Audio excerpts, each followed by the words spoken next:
ihe ọjọọ ga-eme mmadụ ọbụla n'ụwa n'ụwa na mmiri magaṅụ. Ị ga-akọwata nwa ebe mmiri magaṅụ shi mara ṅụ lowe. Ụmụnne m, achọghị m igbu oge ọnụ. Enwere ihe m hụrụ taa onye m ọnụ ka m gaa n'ihu. Enwere ahịa nọketere m ebe m na-aga zụrụ nwa ihe m na-eshi. Mgbakege m zụrụ ihe bịa tegbute mụ na ezinụlọ m erie were ṅụrụ mmiri a na-apa achịcha ụwa. Ahịa ahụ a na-anọ m nso ụmụ Daily Market nda, mana ọ na-azụshi ike, ọhịa buru ibu. Ọ ya ka m gara ahịa anọ ebe 2-3 months ago ka m nọ n'ime ahịa nga m nọ a na-akwụrụ m ihe ọgwụgwọ m ji esi nri. M bụrụ n'oche stool ha nye n'oge nga na-echenụ ka akwụchara m ihe akwụgara m ụmụnne m. Ụmụ nwaanyị abụọ ha wụ neighbors gbosakwara n'ahịa nọ n'ime ahịa erega ahịa. Ofu n'ime ha alụọla di, ji ụmụaka, nwere uru ụmụaka abụọ nọ na shade ya, wụkwa na ụmụ ya, ihu ị ga-ama na ọwa ụmụ ya n'ihi na akpọgaghị ya mọmị. Neighbor ya ka ọzọ nwa agbọghọbịa na-alụbeghị di. Ke nwa agbọghọbịa nọ ihe ọ na-erewu crayfish na azụ ọkpọọ na ụmụ egusi a na-ama ama, ụmụ ihe ofe condiments na fresh pepper ọ kpọsara na tray dowe n'ihu shade. Ke nwaanyị a ji di chi ụmụ ihe ọ na-ere ka ịwa ahịhịa vegetables ole na ụdị ka ọ both scent leaf both water leaf, ihe niile wa ahịhịa nri ọhịa ka na-erekwe fresh pepper o kposakwara na tray dowe n'ihu shade. Shade ha enweghị ote ha shiri, enweghị ihe nwere ike isere ha mmadụ abụọ n'ihi na ọ ụmụ dụwa fence a na-arụ slam mee dụwa fence onye na shop ya, mana kele ihe onye kele ihu agafe shade onye ke gị ihu shade onye ke. Ọ ya ka m nọ na-elene ihe nwokorobịa kwagara m na njin. Enwe nwa agbọghọbịa bịara ịzụ ahịa na shade nwaanyị nọ ntara ji ụmụ ka ị nọ na di jụọ ya sị fresh pepper ya wee ego ole. Ụmụnne m echefukwala ihe a mege 3 months ago. Fresh pepper ọ wee ego ole, ya sị ya gwa ya ego ole okposa juru ha. Ugbu a wụghị oge fresh pepper rọtụ ọnụ. Ya ele ke nwaanyị a kposara, lepụ ha anya lee ke neighbor ya kposara, ke nwa agbọghọbịa na-alụbeghị di ka o kposara otu o shi kpokwanụ ke ya ele ke move gawa na ke nwa agbọghọbịa nụ ntara jụọ ya sị ka o ego ole ya ekwu, ya sị ngwa keshiere ya. Nwa agbọghọbịa gị bilite were waterproof kewere ya ose ọnụ ntara. Nwaanyị nụ ntara ji di chi ụmụ kọstọma bụrụzi bịa na ke ya na ose ọ kposara aba ya anya, ya gawa na ke neighbor ya ebido gwawa neighbor ya nụ ntara nwa agbọghọbịa na oche na ya ahụ ya otu o shi were anya na-enye kọstọma ya sign, na oche na ya ahụghị otu o shi na-enye were ihu na-enye ya sign si ya bịa zụta ya ahịa. Nwa agbọghọbịa ekwughị okwu. Onye sara ya okwu ahụ wụrụzi onye ka azụga onye gwawaziri ya sị madam kwuo ihe ị maara. Ahụ m ihu nwaanyị ahụkwara m anya ya mgbe iso lege m. This lady eleghị m anya, ọnụ ga-apịga fon ya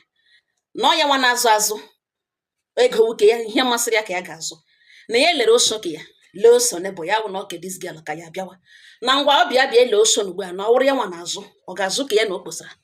na oso nwa ka ose na ọhịa ejizi ka ọ ego ya ka ga-eji azụ. Mana ịsị na this lady nyere sign na ya kwuo ihe ọ maara. Nwaanyị nọ ntara sị ya biko na erere eze guys front na ọwụ ya ka ya gwaka na ọ gaala ebe ahụ zụrụ na ewepụ ọnụ. Nwatakịrị nwaanyị keshiere ya oso ya gawa. Ya abaizie n'ịgwa nwa agbọghọbịa okwu. Ya ebido kọwa ya na mgbe niile ọ nọgide ngana ọ na-ekwenyere onye bịaghara na shade ewere anya kpụrụ ya na ọwa ọtọ ga-akpọwa ya ngana ọtọ ọrịa ahịa ndị agadi nwaanyị crayfish na ose.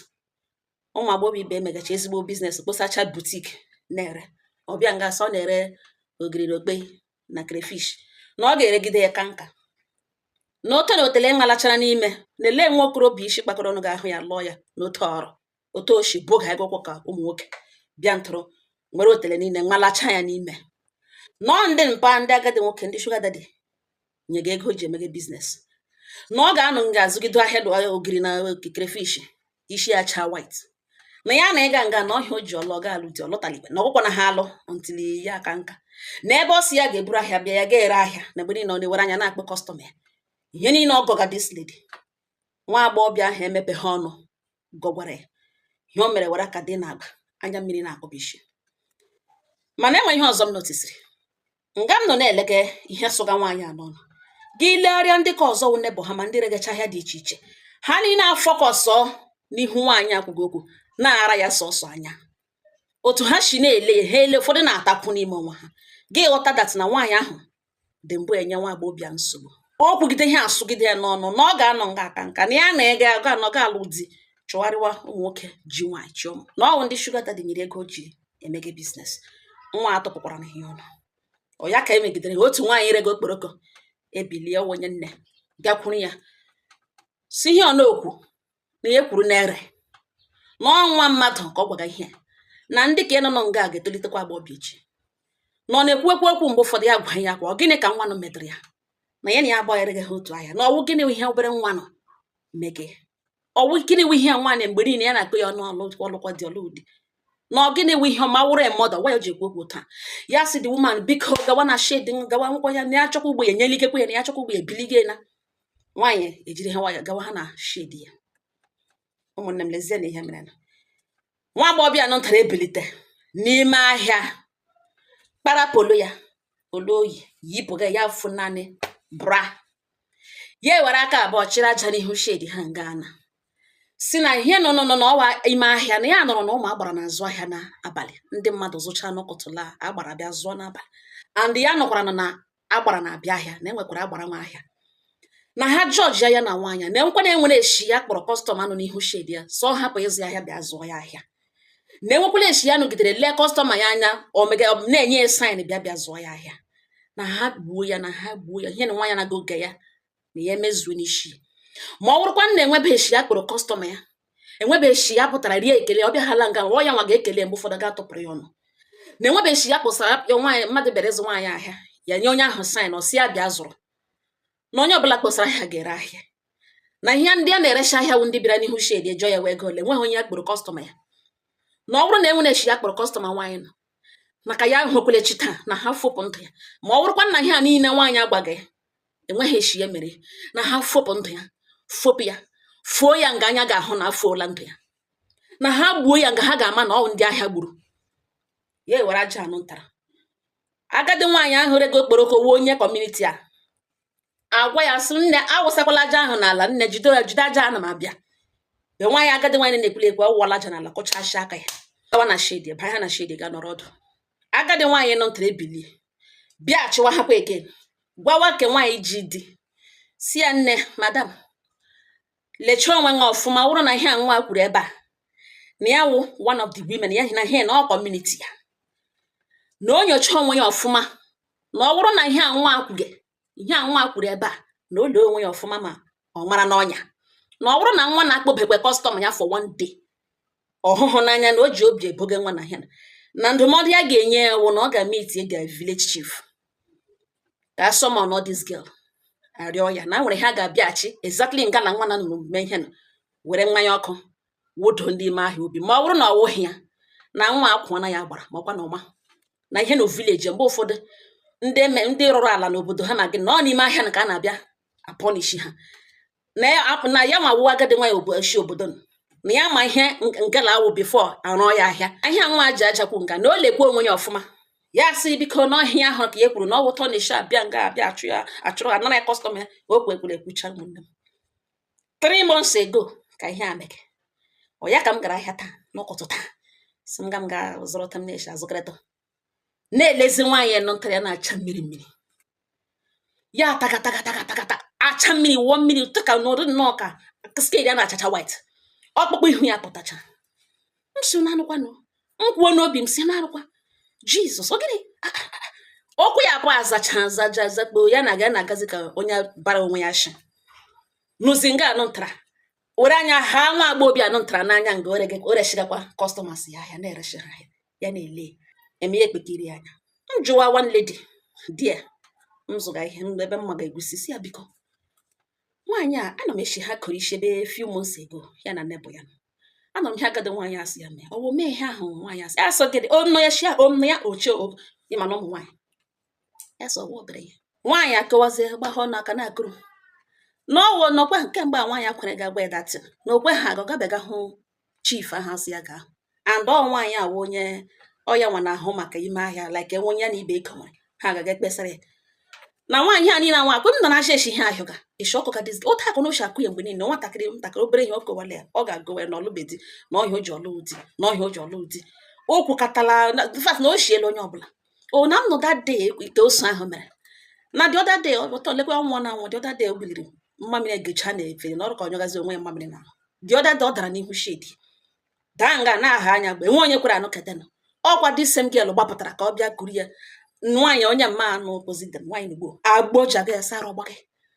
na ọnwa anwa metụ nwaanyị ahụ ka lekwa elekwa ọnwụ na ọ ya gbara ya akwụkwọ n'ihu agbara na ọ na ọmaghị ihe ọ na-eme na ya na ị ga-agwepụ aka na ọ ga-aga metụ nwaanyị ahụ ka lekwa elekwa ọnwụ na ọ hapụ gị ya ejishi ike papagide bilite baiga na shedi na mmapụ ya na ọwa ọrụ ya dewere ebe a na pipụ nakwa gagwago ndị chọọchị emechakwala bịa nga si a na-ajụ eme nwe onye ọ na-edere ịrịọ ya si enwe onye na-edere na ya arịọla Chineke na ya arịọla Chineke mgbaghara na ya gagakwa n'ụlọ ọgwụ ihe a na-akụ ihe n'ugbo nwaanyị chi ụmụ epetecha ihe ugbu a na ma aka akpachapụ anya ya wụsa nwa onye ime anya owo ihe ọ ga-abụ ọnwụ dịrị onye ọbụla ọwa eziokwu na ọ na ị nwere nwa nwee ụmụaka be very very careful you have something to live for ọ na ị nwere nwa nwee ụmụ ose ọbụla ị na-agba ị ga na-ele anya n'azụ gị gbakwa gị lụghachi ọgụ ọbụla ị na-aga gị lụọ gị lụrụ isi laa inwe ike lụọ isi ọzọ imewecha ka ikpekpe gị na ihe ọwụ ka ọ ga-awụ gwengam chetakwa ụmụ gị the worst ọnwụ mmadụ ga-anwụwụ ịhapụ ụmụ mgbe ha nidiri nọ gachi ike ọ jọrọ njọ jọgbu udele na njọ ị na-azụ azụ ị na-arụ n'ọrụ bekee ebe ọbụla ị nọ ị maghị onye wụ onye kwuo ihe ị maara kwuo ihe doro gị anya ma ọ dị necessary denwe ọnụṅụ ị maghị onye wụ onye e nwere ndị ire ha wụ faya onye ọzọ nwere ike kwuo ha na-ekwu oke okwu ndị abụdị ndị a m na-agwụ na na-ekwu too much mana iwe gwee ha gbala ha n'elu ọjọọ ha kwuo ya taa ha kwuru ya ka ọ ga-eme mara otu isi eme ka ire ndị mmadụ ibe nwa nwezi onye chịganụ a na-arị gị ha ejigbori anọ onye sekuriti ebe niile onye garachala otu ugbo ya kelechi gị were ha anọda problem ọnụ ire gị were ire ṅụ mere mpịampịa onye pịara ya ịpịawa ya ugbo azụ nnaanị ṅụ mara ekwu ọka nnaanị ṅụ nwere elu ọjọọ mara otu isi ekwu mara otu isi aga n'ihi na ụfọdụ ndị mmadụ obi fere ha azụ e nwere onye na-adị ire dị nna mana ime ya ọ ga-ahapụ ganụ you can't force people to forgive you ife ile na mmemme dịrị na onye ihụrụ gị na-emecha ofu ihe na-awụ your right how people will forgive you mgbaghara dịrị onye n'obi nke ya onye sọ ga-agbaghara ya na chi ya mana ọ ka mma na ime ha eme dana ime ka ire onye i mere ga-emegwara one way or the other oles chi ya onye obi ya dị iche ya si anụ mara otu isi eme ndị mmadụ iji nwa ichi ụmụ live for your children gị lụọ gị ilo for ụmụ gị ọ ngọ ha m n'ọnụ udo dịrị ọnụ